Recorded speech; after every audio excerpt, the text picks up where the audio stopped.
Hey, bienvenue sur la chaîne. Aujourd'hui, on va aborder une question que beaucoup d'entre nous se posent tout en ayant l'angle d'une gestionnaire de patrimoine. Acheter ou louer son logement, que choisir? C'est une décision qui semble simple en apparence, mais en réalité, elle est pleine de nuances et d'implications. Et ce, tant sur le plan financier que personnel. Et en bonus, à la fin de cette vidéo, je te donnerai mon avis personnel sur ma situation. C'est risqué car entre le fait d'être une fille et d'avoir un avis tranché, je sais que je vais me faire découper dans les commentaires, quoi que je dise. Avant de vous lancer, il est essentiel de comprendre les avantages et les inconvénients de chaque option. D'après une étude récente de l'INSEE, environ 55% des ménages français sont propriétaires de leur logement, un chiffre stable depuis plusieurs années, mais qui montre que plus de 40% des ménages continuent de choisir la location. Alors pourquoi? La raison n'est pas toujours liée à une question de budget immédiat ou d'emprunt inaccessible. Même si depuis la hausse des taux, cette problématique s'est multipliée récemment. Je parle ici d'une tendance sur 20 ans, mais aussi à des facteurs clés comme la mobilité, la flexibilité ou encore la situation professionnelle. Pour beaucoup, l'achat d'un bien immobilier est perçu comme un investissement à long terme. Sur le long terme, les propriétaires voient généralement la valeur de leurs biens augmenter. Par exemple, sur les 20 dernières années, le prix de l'immobilier en France a augmenté en moyenne de 5% par an, avec des pics dans certaines grandes villes comme Paris où leurs prix ont littéralement explosé, augmentant de plus de 150% en 20 ans sur la globalité de Paris, et encore plus sur certaines zones avec des monuments, disons, accès milliardaires. Cela semble alléchant, mais tout le monde n'a pas accès à un marché en forte croissance, car l'emplacement est prioritaire. Et c'est à cause de cela que réellement, selon la Cour des comptes, plus de 90% des Pinel ont eu un rendement négatif. Car pour qu'un Pinel soit rentable, rien qu'à 3% par an, loyer et réduction fiscale incluses, il faut un bon emplacement. Et je t'en parlais déjà dans ma première vidéo sur le Pinel. Et tu dois savoir que les CGP et les agents immobiliers adorent les Pinel. C'est facile à vendre et on a une énorme commission en une fois. Mais déjà, il faudrait intégrer la hausse générée par les loyers à la réduction fiscale, puis après tout prendre en compte les taxes et chaque euro. Et donc en réalité, seulement 10% des Pinel ont eu un rendement de 0% ou plus. Et 90% étaient négatifs et ont plus coûté. D'un autre côté, la location classique offre une certaine flexibilité que l'achat ne peut pas toujours offrir.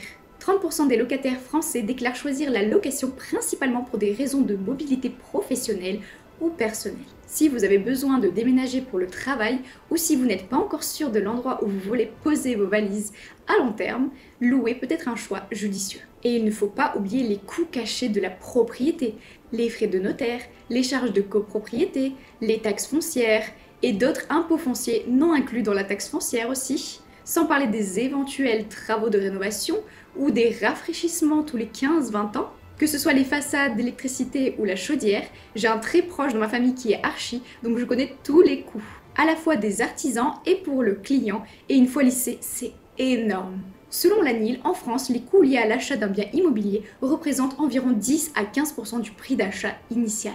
Et il faut bien souvent 7 à 10 ans pour amortir ces frais et rendre l'achat plus rentable que la location.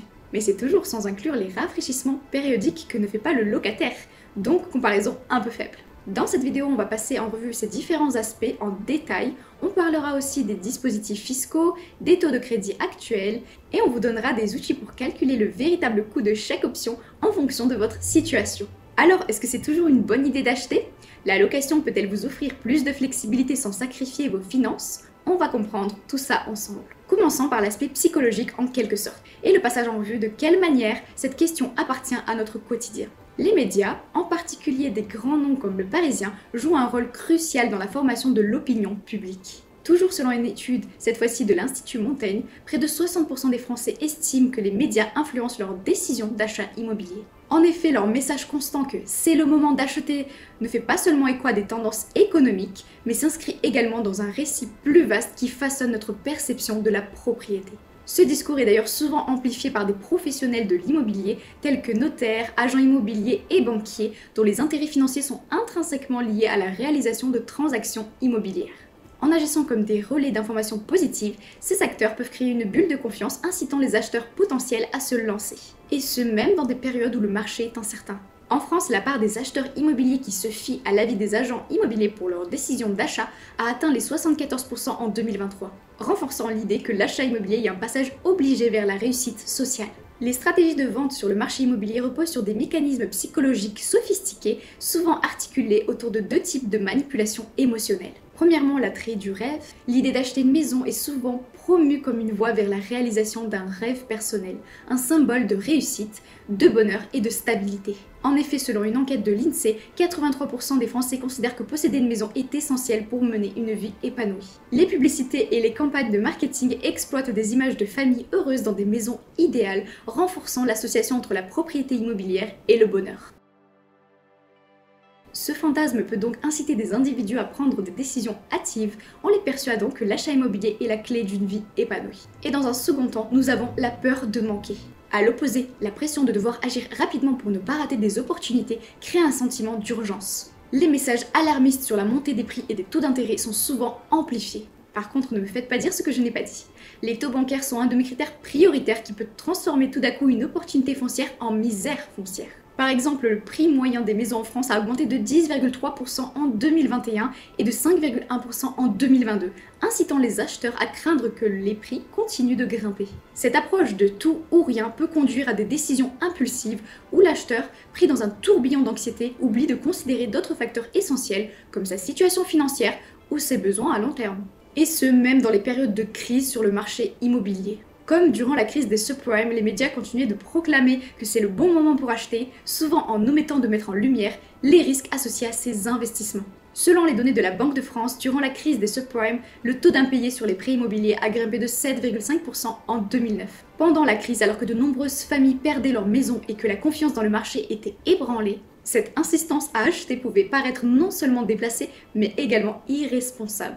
Les médias ont parfois présenté des analyses biaisées, minimisant l'impact des crises économiques et les réalités sur les ménages touchés. Une étude de l'Observatoire de l'habitat a révélé que 45% des ménages concernés par des saisies immobilières avaient été incités à acheter par des promesses de stabilité économique. Cette communication unidimensionnelle peut engendrer une déconnexion entre la réalité vécue par de nombreux acheteurs et les messages véhiculés par les médias, créant ainsi un terrain fertile pour de décisions mal avisées qui pourraient avoir des conséquences à long terme.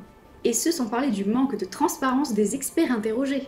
Souvent, les médias se tournent vers des acteurs du secteur immobilier, tels que des agents immobiliers, des notaires ou des banquiers, dont les intérêts financiers peuvent fortement influencer les informations présentées.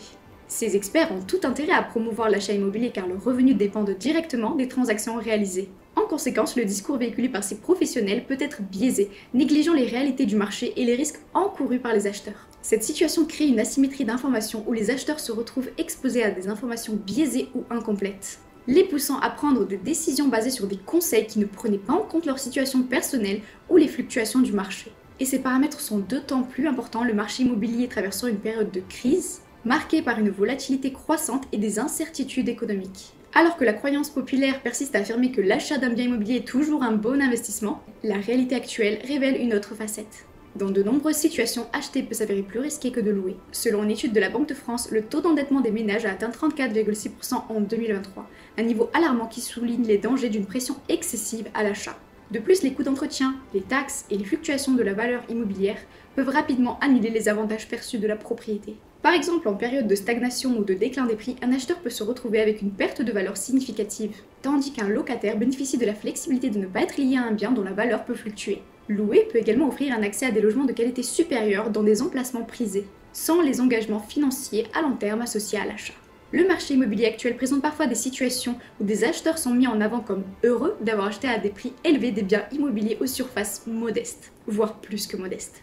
Par exemple, une récente enquête a révélé des cas de couples ayant dépensé plus de 400 000 € pour des appartements d'une chambre de 30 mètres carrés dans des quartiers populaires, illustrant ainsi l'absurdité des compromis auxquels les acheteurs sont contraints. Bien que ces propriétaires puissent exprimer leur satisfaction d'avoir réalisé leur rêve d'accession à la propriété, cela soulève des questions sur la rationalité de leur choix dans un marché où les prix continuent de grimper. Cette situation est révélatrice d'une tendance alarmante où le désir d'acheter devient si prédominant que les individus acceptent des conditions de vie inadaptées, mettant souvent en péril leur confort et leur qualité de vie. Parfois même en se résoudant à acheter des logements miteux, voire épaves, en espérant rattraper cela avec quelques années de travaux. Comme je l'ai cité, lors d'un achat d'un bien immobilier, il est souvent oublié de nombreux frais, souvent non compris lors du calcul de rentabilité du bien acheté. Déjà dans les premières années de remboursement d'un crédit, une part importante des paiements mensuels est dédiée aux intérêts plutôt qu'à l'amortissement du capital. En moyenne, environ 70% des premières mensualités d'un prêt immobilier sont consacrées aux intérêts, ce qui rend peu avantageux de revendre rapidement un bien après seulement quelques années. Par ailleurs, les frais liés à l'achat tels que les frais de notaire représentent environ 8% du prix d'achat et les frais d'agence peuvent s'élever à 5%. Ces sommes, souvent négligées par les acheteurs, augmentent considérablement le coût total du bien et sont perdues en cas de revente rapide. En outre, les propriétaires doivent également tenir compte de charges supplémentaires, telles que la taxe foncière, qui a augmenté en moyenne de 1,8% par an ces dernières années, ainsi que des charges non locatives, comme les dépenses de copropriété, et des travaux d'entretien, comme des raballements de façade, dont les coûts peuvent atteindre plusieurs milliers d'euros. En effet, des études montrent que les charges associées à la propriété peuvent représenter jusqu'à 15% des revenus locatifs, alourdissant ainsi le budget des propriétaires sur le long terme. De plus, le montant à rembourser pour un achat immobilier est souvent plus élevé que le loyer mensuel pour un logement similaire. Par exemple, dans certaines villes, les remboursements d'emprunt peuvent être 20 à 30% supérieurs au loyer, ce qui nécessite une épargne initiale significative pour envisager l'achat. Enfin, la rentabilité d'un achat immobilier dépend également de l'évolution des prix de l'immobilier et des taux d'intérêt, qui sont incertains. Après, sincèrement, payer seulement 30% plus cher mais que ça t'appartienne, effectivement, il y a un attrait énorme qui est légitime.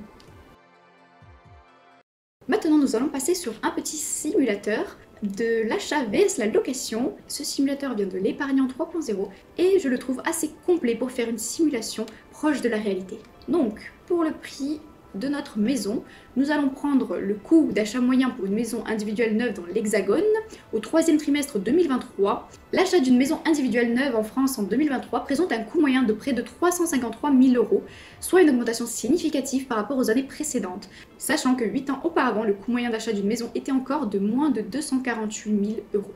À cela s'ajoutent des frais non négligeables, les frais d'agence entre 4 et 5% du prix de vente, les frais de notaire, environ 8% du prix d'achat pour un bien ancien.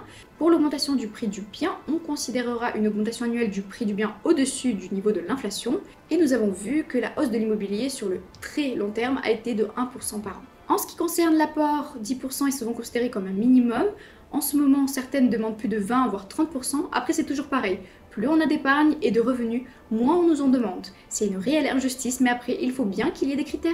Même si on pourrait être plus éthique, il est en même temps normal que la banque manifeste son risque autrement que par le taux d'emprunt. Il est préférable de disposer d'un apport plus conséquent si vous souhaitez obtenir les meilleures conditions de prêt et vous assurer une plus grande sérénité. Le montant moyen des frais de dossier pour un prêt immobilier en France varie généralement entre 0,5% et 1,5% du montant total emprunté, voire plus si on a un courtier en crédit. Mais pour être sincère, il faudrait inclure le temps gagné par le courtier en crédit qui est monstrueux. Et petit conseil gratuit, ne prenez que des courtiers où tu les paies que s'ils t'apportent un crédit et pas ceux qui demandent 500 ou 1000 euros juste pour évaluer un dossier. Ensuite, aujourd'hui, la durée moyenne d'un prêt immobilier pour sa résidence principale varie en France. Elle se situe autour de 16 à 25 ans, sachant que les banques tirent davantage pour 16 à 20 ans en termes de durée. On dirait un taux global de 3% pour être assez optimiste, étant donné qu'actuellement en 2024 nous étions sur 4%, une hausse historique, et là nous venons de baisser autour des 3,5 ce mois de septembre. Il faut aussi prendre en compte le coût des assurances, notamment emprunteuses. Pour une personne en bonne santé non fumeuse âgée de 30 à 40 ans, le taux supplémentaire au taux bancaire peut se situer entre 0,24% et 0,336% du capital restant dû. Et quand on devient propriétaire, en plus de rembourser son emprunt, l'assurance emprunteur, plus les intérêts bancaires qui sont énormes, en ce moment il y a aussi la taxe foncière qui aura une vidéo dédiée très prochainement. Et en tant que propriétaire, il faut également prendre en compte les coûts suivants. La taxe foncière qui est en constante augmentation, on dira qu'elle représente environ 2% du prix du bien.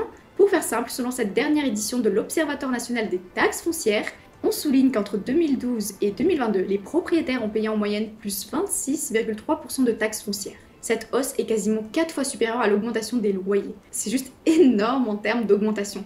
Même Warren Buffett ne fait plus ça en performance depuis 30 ans.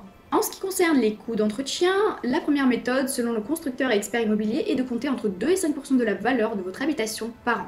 Exemple, pour une maison de 353 000 euros, le coût d'entretien annuel se situe entre 7 060 et 17 650 euros selon l'âge et l'état de la demeure. On dira donc à peu près 3%. Pour ce qui sera du loyer estimé, on comptera entre 10 et 15 euros le mètre carré. On dira que la maison fait 150 mètres carrés et on prendra donc 13 euros par mètre carré. Ça nous donnera donc un loyer de 2000 euros à peu près et on prendra un taux d'investissement à peine plus haut que le livret A pour ne pas faire une simulation trop positive, donc de 3%. Donc avant de prendre votre décision, il est essentiel de comparer les avantages et les inconvénients de l'achat et de la location en tenant compte de votre situation personnelle et de vos objectifs à long terme. Donc voyons le résultat de cette simulation. Cette simulation suggère donc qu'il serait plus avantageux financièrement d'acheter ce bien immobilier plutôt que de le louer, si et seulement si l'on est sûr de le garder au moins 13 ans. En effet, malgré un investissement initial plus important, frais d'achat, frais de notaire, etc., l'achat permet à terme de constituer un patrimoine immobilier. Les mensualités liées à l'emprunt, bien que plus élevées que le loyer initial, comprennent à la fois une partie remboursant le capital emprunté et une partie correspondant aux intérêts. Au terme de l'emprunt, l'acheteur devient propriétaire de son bien et n'a plus de loyer à payer, mais dans le cas de personnes mobiles ou étant incertaines, en dessous de 13 ans de détention, cela représenterait un gâchis, voire une perte. Maintenant, je vais te donner mon propre avis et je te préviens, il pique tant qu'il est absolu. Déjà, si les taux ne retombent pas sous les 2% net d'assurance, je n'achèterai pas via emprunt bancaire. Car les gens oublient de chiffrer le risque. Une assurance, lorsqu'on est locataire, indemnise, mais généralement pas assez ou peu. Mais au final, en tant que propriétaire, à la moindre catastrophe, on perd des milliers d'euros, peu importe l'assurance. Pas besoin de me montrer des contrats où c'est au prix du neuf 2 ans après, je suis courtière en assurance et franchement, il y a peu de bons contrats d'habitation. Et le fait que ce soit un grand nom ou une banque traditionnelle n'indique pas la qualité. Pour ma part, si je peux me passer de banque pour ma maison, c'est mieux de n'avoir de l'emprunt que pour de l'investissement. Dit autrement, je ne veux lever de la dette que pour agrandir mon patrimoine hors résidence principale. Exemple, racheter des cabinets concurrents ou des CPI dans SCI, car on peut faire des choses incroyables en mécanisme sur des millions d'euros de parts. Et là, je ne m'attarde même pas sur les FII ou les taxes foncières et le coût de l'emprunt avec même 2% par an. Regardez sincèrement ce que 2,5% par an sur 20 ans, ça surcoûte. Donc j'aimerais pouvoir acheter ma maison via un mécanisme dont je t'ai parlé, c'est dans le PE. Je t'indique cette vidéo où tu peux voir un passage dédié. Et en fait, ce mécanisme permet légalement que la société finance globalement 90% du prix de la maison. Sachant que si je la construis, j'ai un proche architecte. Et qu'en plus, je peux récupérer mon assurance emprunteur si je fais un crédit au bout d'1 an. J'ai donc plusieurs avantages qui m'inciteraient à construire au plus vite. Mais en réalité, j'ai vu tellement de cas de sinistres d'assurance et de personnes à qui on a vendu de mauvais Pinel ou même sur leur résidence principale qui ont eu des problèmes après la décennale que je n'achèterai qu'en cas de grosse crise type 2008. Et ce au grand minimum et avec zéro financement en utilisant mon PE pour financer l'achat. Et je garde donc ma capacité d'emprunt pour investir et certainement pas pour ma résidence principale. Car ça ne me tranquillise absolument pas. Puis les études qui comparent le coût location et achat sont toujours biaisées si on inclut le rafraîchissement et la perte financière une fois tous les 30 ans, car il y a bien un sinistre par 30 ans, et tous les impôts, c'est pas financièrement intéressant tant que ça. Par contre, quand j'aurai des enfants, je veux une bonne maison, avec des terrains autour. Mais pour cela, j'attendrai une bonne occasion ou une crise, et d'avoir aussi un PE largement assez rempli avec la participation, comme ça ma société aura payé légalement la maison. Et j'aurai pas 2% par an qui peuvent représenter 100 000 euros facilement à payer. Quitte à payer tous les mois, j'aime bien la mobilité tous les 5 à 10 ans et repayer frais de notaire à chaque achat, ça m'embête. Donc j'achèterai que après une crise via PE et dans un moment. Pour l'instant, avec le droit français, les squatteurs et les risques climatiques et le coût des assurances, je trouve sincèrement que le peu de gains financiers qui existent, rarement, et le fait d'être rassuré soi-disant d'avoir un bien ne vaut pas le risque. Je serais plus rassurée de voir mes SCI générer 5 000 euros par mois ou mes salaires de mon cabinet tomber que de savoir que j'ai une maison qui peut brûler ou avoir une inondation ou encore des squatteurs. Même avec mes avantages de CGP, je n'y vais pas. Après, si j'achète un terrain, je fais un partenariat avec l'agent immobilier et je prends une commission sur moi-même, ça m'a toujours fait un petit peu rigoler d'imaginer ça. En réalité, mieux vaut baisser le prix que faire venir de l'argent perso dans mon cabinet. C'est bête vu que j'aurais déjà payé l'URSSAF dessus. Voilà, je t'ai donné mon avis et une analyse détaillée. Je n'aurai pas de biens en détention en direct non plus en France. Dans d'autres pays, pourquoi pas, mais le droit de propriété en France est tellement bof que je peux déjà l'annoncer. En locatif, j'aurai rien en direct en France. Et c'est une experte en droit et gestion de patrimoine qui le dit. Et c'est pour ça que j'ai toujours déconseillé les Pinel hors superbe emplacement rarissime. Très peu osent le dire. Alors pour ce thème, je te dirai donc en conclusion qu'il faut avant tout mettre en évidence la complexité de l'arbitrage entre l'achat et la location d'un bien immobilier. Mais que hors les cas précis, j'ai du mal à conseiller à mes clients d'acheter. Si je suis contre, néanmoins, parfois il y a des opportunités foncières ou des travaux inclus dans le prix où c'est dérisoire. Il faut juste, dans ce cas, foncer, mais c'est rare. Si l'achat peut donc constituer un investissement à long terme, il ne s'avère généralement rentable qu'après plusieurs années, et c'est bien plus rare en réalité que dans les études qui le mentionnent, et c'est souvent au détriment de la surface habitable. La rentabilité de cette opération est étroitement liée à des paramètres fluctuants tels que les taux d'intérêt, l'évolution des prix de l'immobilier et le rendement des placements alternatifs, sans parler de notre chère fiscalité où en 8 ans on a eu l'ISF puis l'IFI. La simulation présentée illustre ces enjeux, mais les choses bougent trop juridiquement. Autant dans 5 ans on a réglé le problème des squatteurs et des enjeux climatiques, ça ira mieux et je te dirai autre chose. Mais à ce moment-là précis de 2024 et au vu des montants que l'achat implique, plus le coût de l'apport conséquent qui empêche d'investir, je trouve que toutes ces raisons peuvent limiter les choix en termes d'opportunités. Et je vois souvent des agents immobiliers qui crient opportunité trop tôt et pour rien. Il est donc crucial de se souvenir que l'investissement immobilier comporte ses propres risques, liés tant à l'évolution du marché qu'à des événements non contrôlables type fiscalité ou bancaire ou même dans la vie personnelle. Quant à la location, elle peut offrir une plus grande flexibilité qui peut être un atout considérable dans un contexte professionnel ou personnel changeant. C'est donc à toi de voir quel est ton projet de vie et n'hésite pas à simuler tout ça sur le bel outil de l'épargnant 3.0 avec lequel je n'ai aucun lien, je précise, que je ne fais pas ma publicité. N'oublie jamais que la meilleure manière d'investir c'est de ne jamais cesser d'apprendre et je te dis à très vite.